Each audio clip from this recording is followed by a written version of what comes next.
I want to say this about Ma'at. For the Kemites, the ancient Egyptians, Ma'at described their ethos.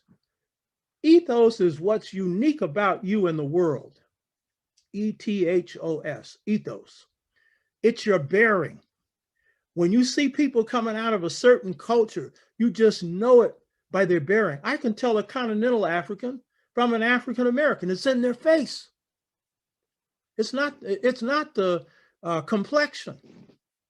It's in their face. The culture's in their face. It's also in the way they walk. The African American has a walk. Have you ever noticed it? Especially the black man. Even Barack Obama's got him a walk. Surprised me. He got him a strut. You know what I mean? So ethos, for the Kemites, Ma'at was their ethos. Why? Because they're coming out of a great civilization. And it is a civilization that is highly spirit-based. That's the center of it. God-centered. Their astronomy, their astrophysics is based on figuring out the proper days for worshiping God.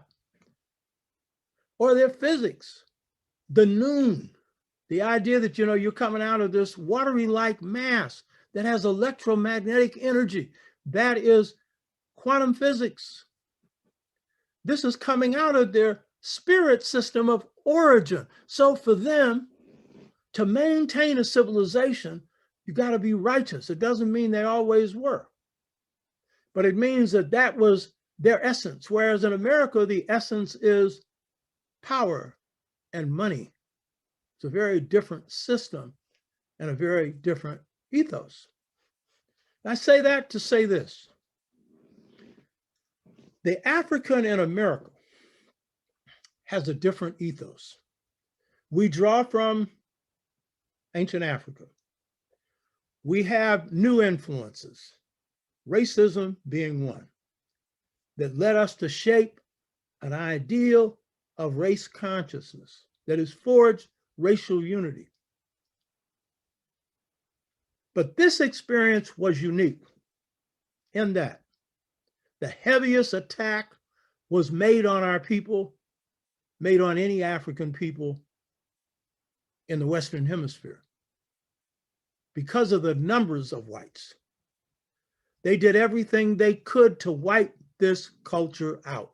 And that is why you have historians and psychiatrists like Frantz Fanon saying that our culture was destroyed here. Good reason to think that it could be, because even though culture persists as long as the people live, if there was any case where a people's culture could be wiped out, they certainly had the advantages on their side in this country. To understand what happened here is to understand a mythical folk hero in African American culture. People who know the culture know this folk hero, others don't. Brer Rabbit. Now, in the Caribbean, it's Anansi, who is the spider. That is suited to the Caribbean sensibility. But here, Brer Rabbit is a mythical African creature, because a lot of stories in Africa were animal tales that were really stories about people. And so in Brer Rabbit, it is always the conflict between Brer Rabbit and the fox. Brer Rabbit symbolizes enslaved Africans. The fox symbolizes the white man. Remember what Malcolm said about the fox. He said, just because that fox comes smiling at you, don't think that that fox is a friend of yours. He said that fox is a member of the canine family, the dog family. He's got a grin on his face. He's getting ready to eat you. You know what I mean? But the key point is, Brer Rabbit doesn't have at his disposal some of the equipment that the fox has, like those teeth, and the other equipment that he can use to tear you apart. But Brer Rabbit in every conflict ends up outmaneuvering and outfoxing the fox. African Americans today, when they make moves, one of my favorite people who lives right in front of me, Joe Levine, when he was working for the city of Oakland and they were trying to set him up, he'd come back and say, because he ran repairs for the streets in Oakland, came back and said, brother, I Brer Rabbited him. Brer Rabbited him. You hear me? So the struggle between Africans in the US to recreate culture, which was the same as the struggle to extend and maintain and further their humanity, is symbolized by Brer Rabbit, because we had to go inside ourselves and get extremely brilliant, draw on deep wisdom to come up with ways to outfox the fox who's out there to tear up your most sacred possession, which is your way of life and your design for living, your culture. Brer Rabbit, by the way, was always linked to another figure that symbolizes what happened in enslavement. And this is a figure called High John the Conqueror. In the blues, they call him High John the Conqueror.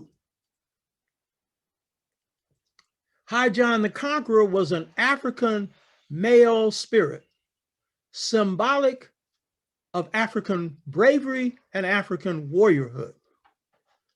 High John the Conqueror came on the slave ships. He was a part of the spirit of the enslaved African. High John the Conqueror was often disguised in the form of Brer Rabbit. And so in history, High John the Conqueror was real. He was a man named Colonel Rockman, the manager of a plantation in Mississippi, who had been a colonel in the Fulani army, who had been conquered in war in Mali, and was put in charge of running a plantation in Mississippi, but he was actually a leader in the Loyal League. He was a spy, and he was older, gray-haired, muscular. If you looked at him, you could see he was somebody you shouldn't mess with. But he was disguised as Brer Rabbit. He was running a plantation. The master thought he was loyal until he decided to petition the king of Morocco, to petition the president of the United States to cut him free because his daughter was going to be put in slavery. So Brer Rabbit, in the form of High John the Conqueror, was real. That was Nat Turner. You hear me? Who for the longest was viewed as just a preacher, but who was a man who saw in his dreams messages from God. And when he died, he was a sacrificial example, as I pointed out before. For members of the Loyal League, he was a member. So what does all of this say? This says that the African in America had to use creative resources to draw from the depth of their soul the deepest principles of the origin of the cosmos, piping into God's mind, drawing inspiration that could keep them going from day to day, to draw out of their souls the fundamental truths and principles of Africa, of spirit, of God, of family, of extended family, of humanism, of twinness, of the word, and many, many other things. And in the process of what they did was right under the nose of the fox, we Brer Rabbited them. And we created a new African culture. That's why I don't call it African American, though it's okay if you want to call it that. But it's New African because it's founded on the fundamental principles of Africa with new principles mixed into this situation, one of which is race consciousness, another of which is Pan-Africanism, the notion that Africans are one, and many others. And it is a culture that has negative influences that we have to work on, some of which we've talked about. And so this is the key thing to get about this culture.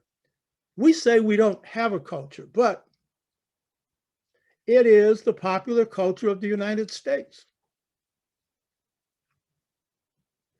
Across the world, it is the popular culture of the world. If your culture was lost, how's anybody going to find your culture the most popular? And it's the most complex because we come out of a mixture of complexities of African cultures, and then we come into the most complex situation Africans face anywhere in the world, and it would therefore lead us to have to draw on more resources to come up with something more complex to overcome it.